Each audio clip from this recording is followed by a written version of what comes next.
Have you seen the movie Moneyball? Well, if you haven't, you should watch Moneyball. And the movie begins when the team is losing all its star players to other clubs. And Bean's challenge is to try and put together a competitive team for the upcoming season. The problem for Bean, though, is that Oakland has a limited payroll, or in other words, limited money to attract new players into the team. And early in the movie, Bean accidentally meets a Yale University economics graduate student who's played by Johan Hill. Well, Johan has some crazy ideas about how to identify potential players for the team and identify the best players. And those ideas are based on a statistical model or algorithm that he developed of player data. And the number one statistic which Johan measured in that algorithm was OBP. And that OBP was calculated from on-base percentage. In other words, OBP measured how often a batter, who is the person hitting the ball in baseball, how often the batter reaches first base. They hit the ball and they get to first base. Of course, this definition of OBP is very simplified for the purposes of our boot camp session. Anyway, one of the main points of this story is that before starting to measure OBP, baseball teams had been using scouts or experts who traveled around the country trying to identify junior players with the most potential. And the choices of those players was usually based on the scouts' subjective criteria, or what they thought about a player's potential. Not much about the data.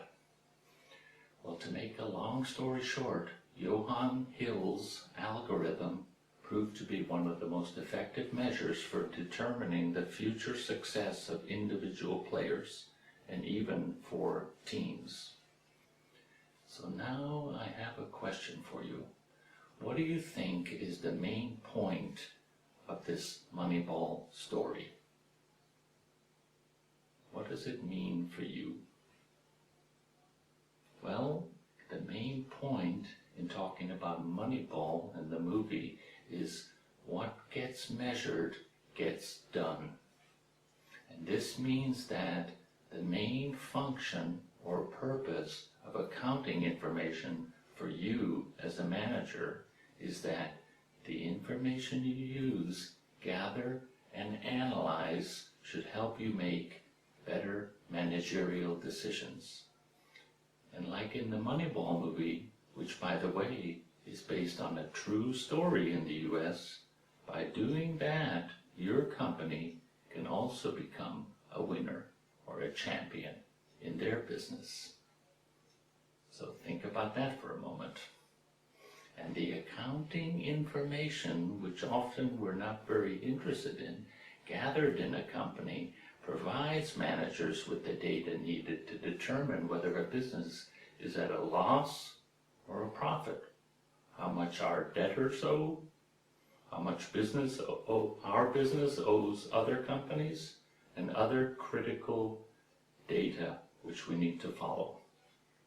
And accounting information also measures business transactions and can help steer managers in the right direction, rather than them just making decisions based on their gut feeling, like the scouts were doing in the Moneyball movie. And please remember that managers must always have those key measures and metrics available, because that information shows those managers the progress they're making towards the desired outcome they are working to achieve. And it also shows them the gaps that might exist between the actual and the targeted performance they're hoping to achieve.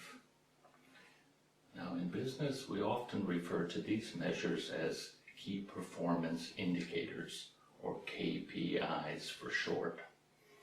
So now let's say a few words about what are good KPIs for your business and for my business? Well, good KPIs are objective measures and not just based on our gut feelings. Good KPIs can be compared to previous measures and the desired performance a manager is seeking in the future. And good KPIs focus people's attention on what really matters to achieve success in their business. And focused attention is important. Good KPIs also measure accomplishments and not just the work people are doing. And good KPIs often become the common language for communication in a company between people. Good KPIs also help reduce uncertainty, and they measure the right things. And finally, good KPIs can be verified and proven to be accurate. And that's probably the most important point, along with their usefulness. And here's a very important point also to remember. It can be very difficult for managers to define what their meaningful KPIs should be, because KPIs are different for every business, every company, and every business function. For example, production, marketing, finance, accounting, human resources, etc. So KPIs is a very easy concept to understand, but identifying, measuring, monitoring, and validating the best KPIs for your business and my business and our functional area can be and is a very, very difficult challenge. Plus, you shouldn't have too many of them. Maybe 5, depending on your business. Well, as we've been emphasizing throughout this video, defining the right KPIs is a very individual task and will depend on your industry, your business, your function, and more importantly, your company's strategy. And as an example of the very individual nature of KPIs, imagine for a moment that you're a manager in an online e-commerce business. What do you think? What might be the critical KPIs which you need to follow regularly for that online business? Well, one critical KPI might be conversion rate, or how many of the visitors are turned into customers, or as we say in business, converted into real customers. An even more critical KPI might be retention, or how many people you converted into customers actually stayed as a customer and an active customer for a period of time that you're measuring. That's really a critical critical KPI for e-commerce. For a manager in a food retail company, as an example, it might be different. A critical KPI might be sales per square foot or square meter of shop space. And for a customer service manager in a company, a critical KPI might be average resolution rate or time, or in other words, how long it takes to solve a customer's problem. And this list of KPIs by industry, company, and functional area can go on and on and on. As a matter of fact, there are hundreds of them. But the most important thing to remember here for you as a manager is that you select and monitor the KPIs which are important for you.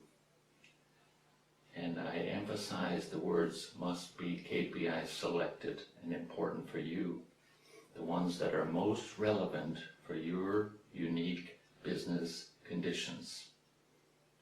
So this raises another challenging question, quite a challenging question indeed. How do you, as a manager, decide on your unique KPIs, which matter the most for your area of responsibility?